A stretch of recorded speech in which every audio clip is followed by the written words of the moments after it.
पीछे पड़ा हुआ है और इस भयानक जंगल में स्त्री, पति, पुत्र, मित्र आदि राग द्वेष के कई भयानक गड्ढे हैं।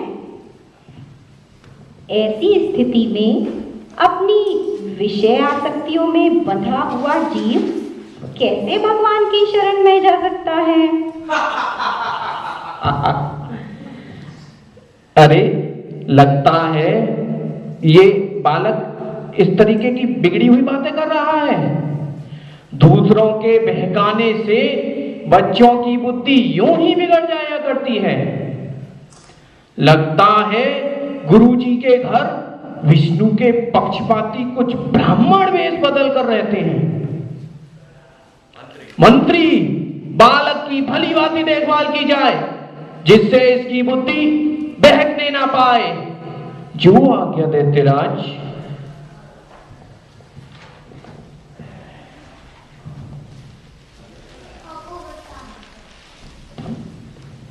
मंत्री प्रहलाद को लेकर पाठशाला आते हैं, जहां गुरु शुक्राचार्य के पुत्र क्षण और अमर प्रहलाद को व अन्य बालकों को राजनीति, अर्थनीति आदि पढ़ाया करते थे।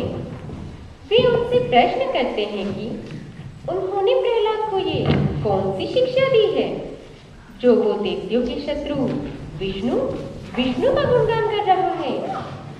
फिर वे सारा विवरण उन्हें सुनाते हैं और उनको सावधानी बरतने को कहते हैं।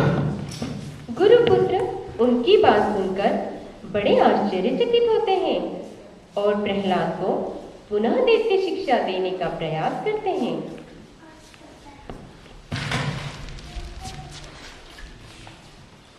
बेटा प्रहलाद, ठीक ठीक बताओ। देखो, झूठ ना बोलना। ये तुम्हारी बुद्धि उल्टी कैसे हो गई? तुम्हारे और किसी सहपाठी की बुद्धि तो ऐसे नहीं हुई। कुलनंदन प्रहलाद, बताओ तो बेटा, हम तुम्हारे गुरुजन यह जानना चाहते हैं कि तुम्हारी बुद्धि स्वयं ऐसी हो गई या किसी ने तुमको बहका दिया है? गुरुजी,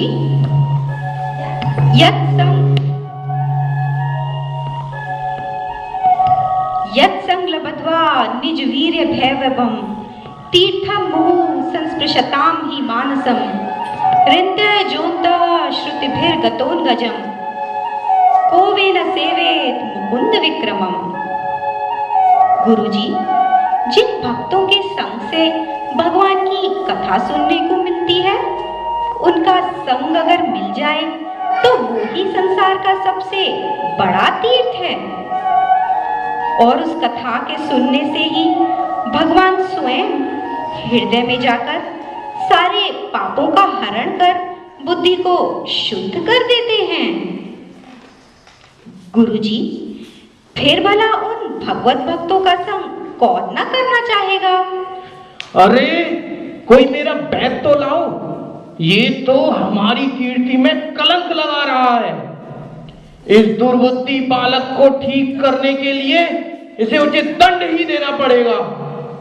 दैत्य वंश के चंदन वन में ना जाने कांटेदार बबुल कैसे पैदा हो गया, जो विष्णु हमारा सबसे बड़ा शत्रु है। यह नादान बालक उसी का गुणगान कर रहा है।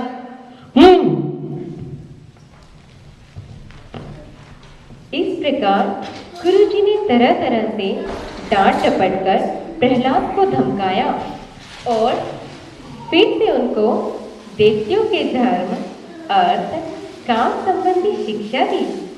शिक्षा पूरी होने पर जब उन्होंने देखा कि प्रहलाद ने सारी बातें जान ली है, तब क्षण और अमर उनको लेकर हिरण्यकश्यप के पास पहुंचे।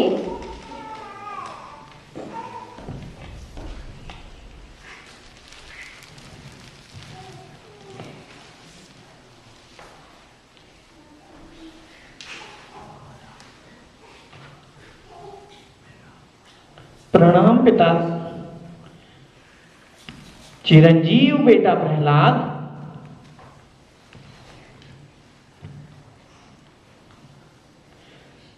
प्रहलाद, तुम अपनी समझ से उत्तम ज्ञान क्या मानते हो?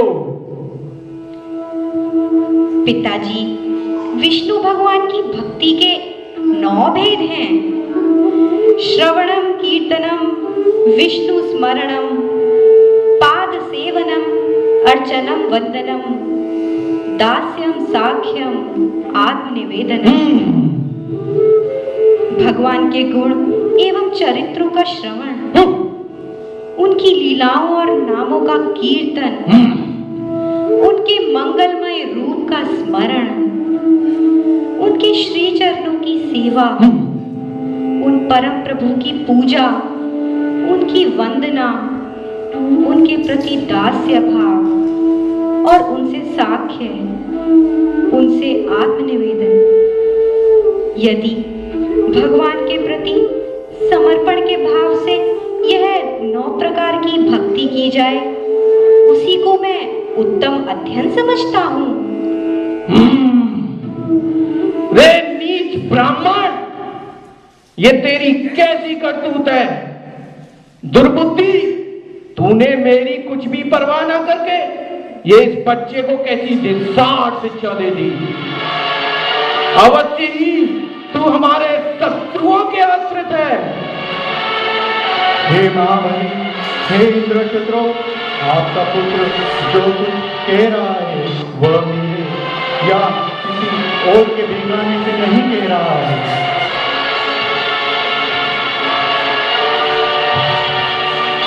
राजन, ये तो जन्मजात स्वाभाविक बुद्धि है, इसमें हमारा कोई दोष नहीं है।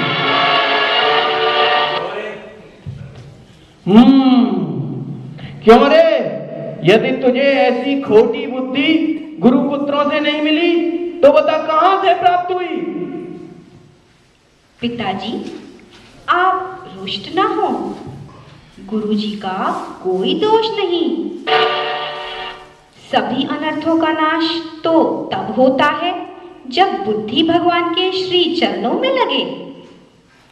पिताजी, जिसके पास भगवान की भक्ति आती है उसके अंदर तो समस्त गुण अपने आप ही आ जाते हैं। इसलिए भगवान की भक्ति से अच्छी तो कोई शिक्षा है ही नहीं। प्रहलाद, दैत्यों, इस दुष्ट को तुरंत मार डालो। यह मार ही डालने योग्य है।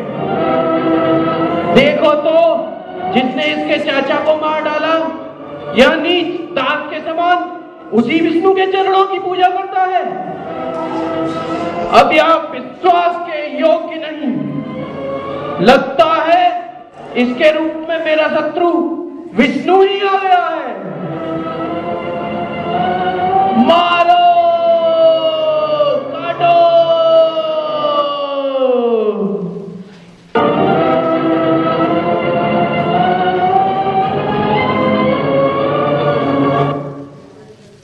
आश्चर्य है, शूलों की मार से प्रहलाद के शरीर पर कोई असर नहीं हुआ। जाओ, इसको विस्तर सर्पों की कोठरी में डाल दो। हिरण्यकश्यपु भक्त प्रहलाद को मारने के लिए तरह तरह के उपाय करता है। कभी उनको विस्तर सर्पों से कटवाया जाता है तो कभी मतवाले हाथियों से कुचलवाया जाता है। उनको ऊंचे पर्वत से गिराया जाता है, समुद्र में डुबोया जाता है, आग में भी जलवाया जाता है। परंतु इनमें से किसी भी उपाय से प्रहलाद का बाल भी बांका नहीं होता। अपनी विवशता देखकर हिरण्यकश्यपु बड़ी भारी चिंता में पड़ जाता है।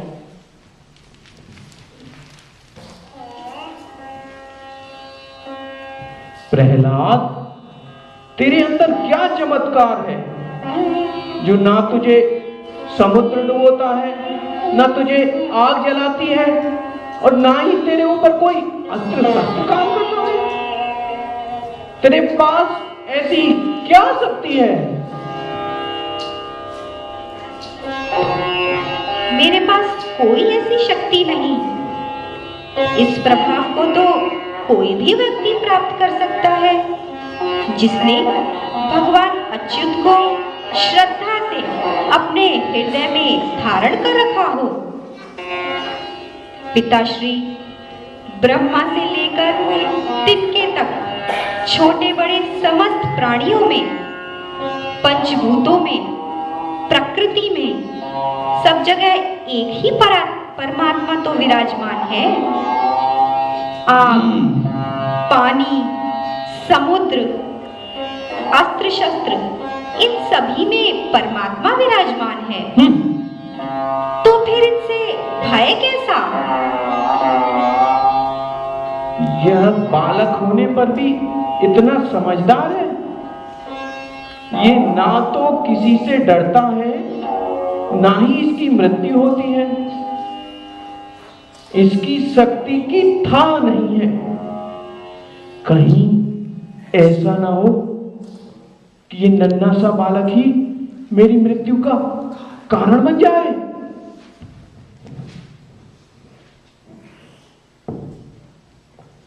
स्वामी, हमारे विचार से आपके लिए चिंता की कोई बात नहीं है। अरे, आपने तो अकेले ही तीनों लोगों पर विजय प्राप्त की, और आपकी तो भौहें टेढ़ी होने से ही सारे लोग बाल कांप उठते हैं।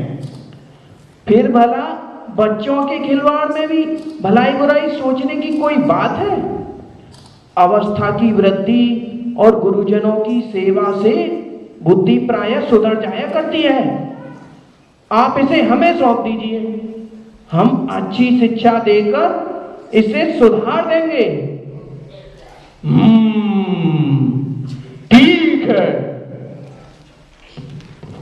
इस प्रकार हिरण्यकश्यप को बहुत तरह से समझाकर शण और अमर प्रहलाद को लेकर पाठशाला आ गए और उनको दैत्यों के धर्म, अर्थ, काम आदि शिक्षा देने लगे। प्रहलाद अत्यंत नर्म सेवकों की भांति वहां रहते, परंतु गुरुओं की शिक्षा उनको अच्छी न लगती। एक दिन गुरुजी गृहस्थी के काम से कहीं बाहर गए हुए थे। छुट्टी मिल जाने के कारण समव्यस्त बालक प्रहलाद जी को खेलने के लिए पुकारने लगे। प्रहलाद जी तो परम ज्ञानी थे। उन बालकों का प्रेम देखकर इन्होंने उनको बड़े प्यार से पुकारा, अपने पास बुलाया और उनको भगवत भक्ति का उपदेश करने लगे।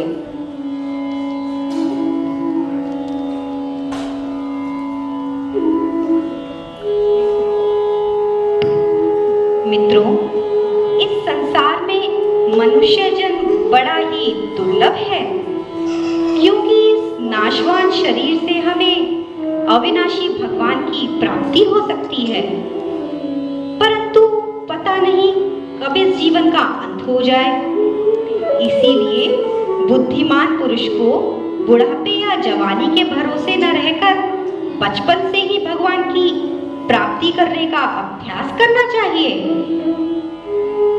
इस मनुष्य जन्म में भगवान के चरणों में शरण लेना ही जीवन की एकमात्र सफलता है।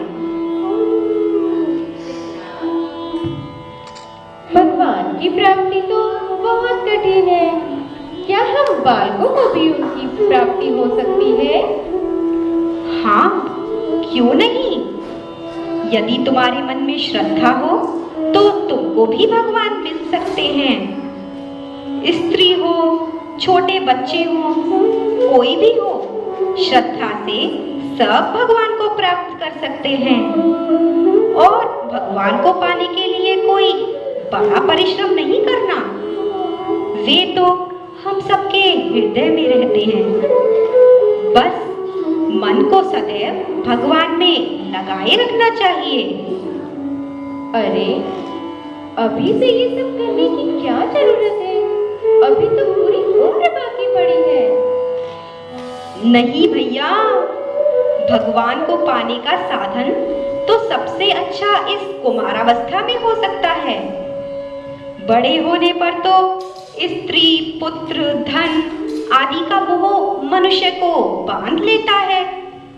और फिर भला वृद्धावस्था में तो कोई कर ही क्या सकता है। इसलिए सभी लोग प्रेम से गाइए। श्री कृष्ण गोविंद हरे मुरारी, हे नाथ नारायण वासुदेव। श्री कृष्ण गोविंद हरे मुरारी, हे नाथ नारायण वासुदेव।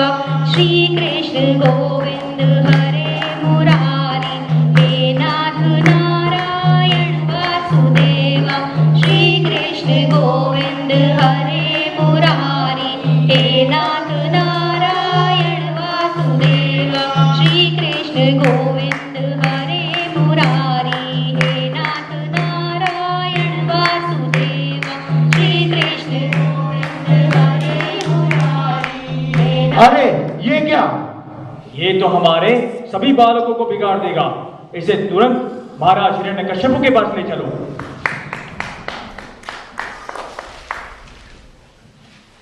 क्षण और अमर प्रहलाद को लेकर हिरण्यकश्यप के पास आते हैं और उनको सारा विवरण सुनाते हैं। अपने पुत्र प्रहलाद की इस असह्य अनीति को सुनकर हिरण्यकश्यपु बहुत क्रोधित होते हैं और प्रहलाद को अपने ही हाथों से मार डालने का निश्चय करते हैं। बालक के उदंड हो जाने के लिए वो बहुत ही चिंता में पड़ जाते हैं। क्रोध में उसे मार डालने के उपाय भी तो कुछ काम ना आए। इसी भारी सोच में और पुत्र प्रेम में हिरण्यकशिपु विवश हो जाते हैं। बहुत सोचने पर भी उन्हें प्रहलाद की बुद्धि ठीक करने का जब कोई उपाय न मिलता तो वे अपने मन में एक कड़ा निश्चय करते हैं। वो ये सोचते हैं कि अब तो या तो इस पार या उस पार, अगर प्रहलाद की बुद्धि न सुधरी तो उन्हें चाहे पुत्र से हाथ धोना पड़े। ऐसी विवशता में यह सोचकर हिरण्यकशिपु प्रहलाद से एक बार फिर बातचीत करते हैं।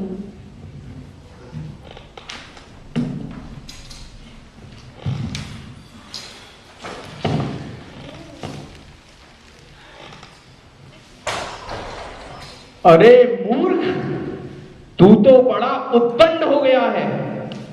स्वयं तो नीच है ही, हमारे कुल के और बालकों को भी बिगाड़ना चाहता है। तू किसके बल पर बार बार मेरा तिरस्कार करता है? आज तो तुझे यमराज के घर बेचकर ही इसका फल चुकाता हूं।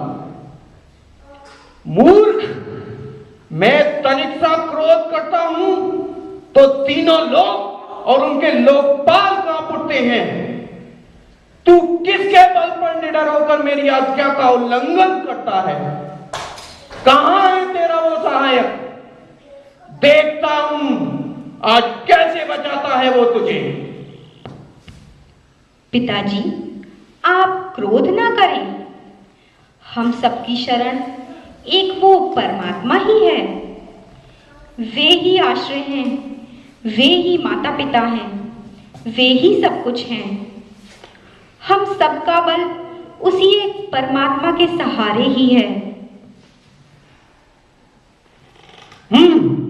अरे अभागे, तूने मेरे सिवा जो और किसी को जगत का स्वामी बताया है, सो तेरा वह जगदीश्वर है कहां?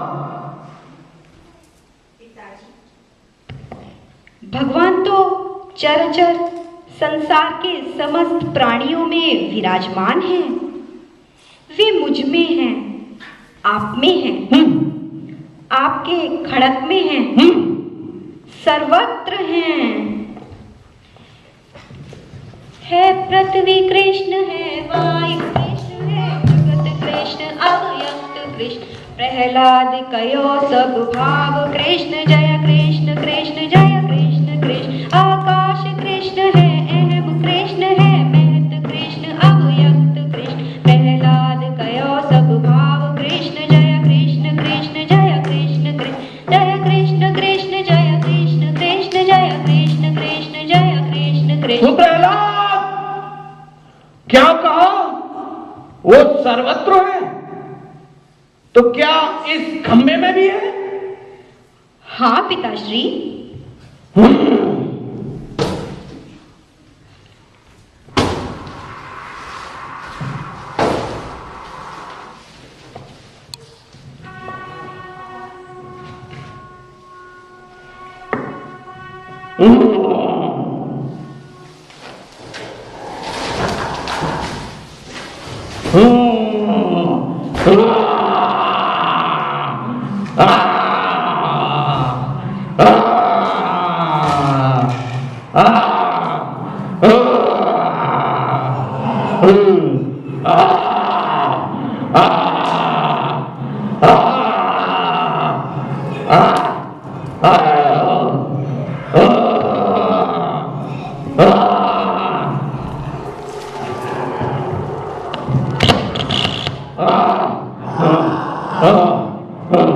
हिरण्यकशिपु, तुझे ब्रह्मा का वरदान था कि तू ब्रह्मा की सृष्टि के किसी प्राणी से नहीं मरेगा।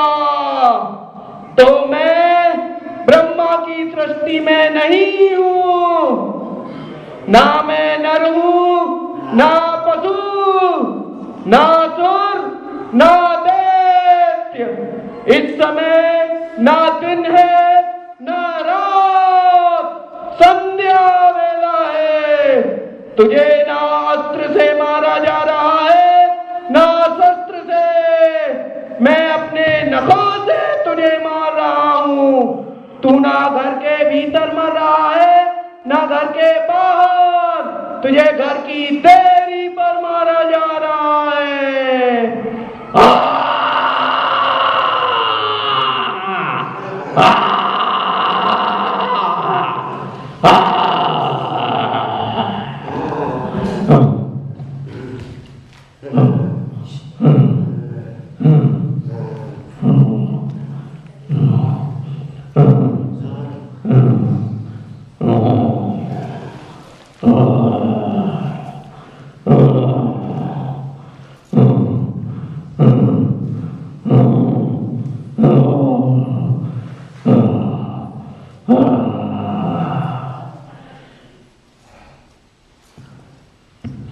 और इस प्रकार भगवान अपने परम भक्त प्रहलाद बचाने के लिए नरसिंह के रूप में प्रकट हो उनकी रक्षा करते हैं। जब कभी भगवान के सच्चे भक्तों पर कोई भी मुसीबत आन पड़ती है, प्रभु उनकी सहायता के लिए दौड़े चले आते हैं। बस भक्त के हृदय में भगवान के लिए अटूट विश्वास और श्रद्धा होनी चाहिए। जैसा ही प्रहलाद महाराज ने अभी कहा कि मनुष्य की शरणागत भाई बहन या माता पिता नहीं अपितु भगवान है। अगर हमारे मन में भी भगवान के प्रति सच्चा विश्वास हो तो विपदा के समय भगवान हमारी मदद के लिए किसी न किसी रूप में अवश्य आएंगे। श्री नरसिंह देव भगवान की जय। प्रहलाद महाराज की जय। जय जय Shri Radhe Shyam.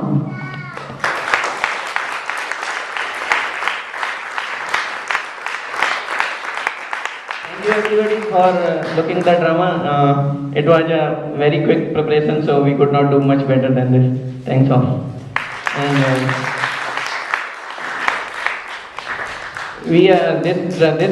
this is the taken from Srimad Bhagavatam, the 7th canto. So we are making the Srimad Bhagavat book available.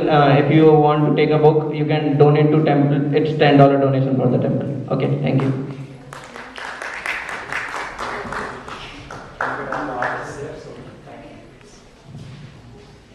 I would like to just introduce the characters in the drama.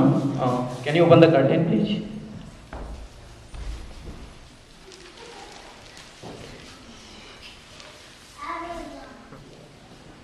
So the Hiranyakashipu role was played by Hiten Bhai Shah, and Prahlad role was played by Radha. Narsingh Bhagwan role was played by Gaurav.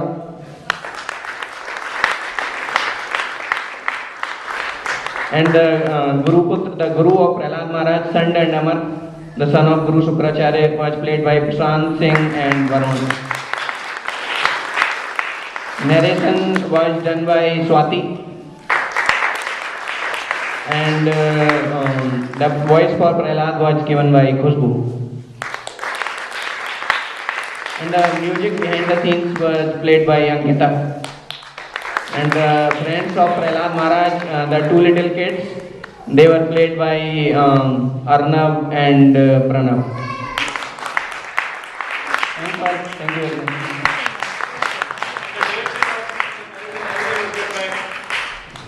The voice for Hiranyakashipu was given by me. Voice for Hiranyakashipu in this play was written by Prashant. And direction too.